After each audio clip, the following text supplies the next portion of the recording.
வணக்கம். நான் பார்த்த ஒரு விஷயத்த உங்ககிட்ட பகிர்ந்துக்க வந்திருக்கிறேன். நம்ம நெறைய பேர்த்த பார்த்துருப்போம். இவன் என்னோட ஃப்ரெண்டு. இவன் எனக்காக என்ன வேணும்னாலும் செய்வான். எனக்காக உயிர குடுப்பான். அப்படின்னு சொன்ன நண்பர்களையும் பார்த்துருக்கிறோம்.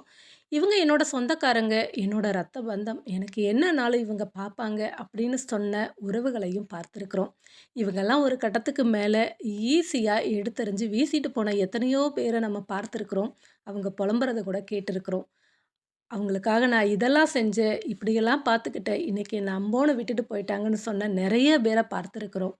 உறவுகள் ஒண்ணும் இரும்பு சங்கிலியால பிணைக்கப்பட்ட உறவு கிடையாது. அது எப்ப வேணும்னாலும், எந்த நேரத்தில வேணும்னாலும் ஈஸியா கழண்டுட்டு போகக்கூடியது தான். உறவினர்கள் மட்டுமல்ல, நண்பர்கள் நண்பர்கள் கூட அப்படித்தான். நெறைய நேரம் ஈஸியா விட்டுட்டு போயிடுவாங்க. உறவுகள் ஒண்ணும் சங்கிலியால பிணைக்கப்பட்டது இல்ல. மெல்லிய கயிறால பிணைக்கப்பட்டது தான். எப்ப எதிராளி அந்த கயிற அறுத்துட்டு விலகி போகணும்னு முடிவு பண்றாங்களோ, அந்த நிமிஷம் நீங்க விட்டுடுங்க.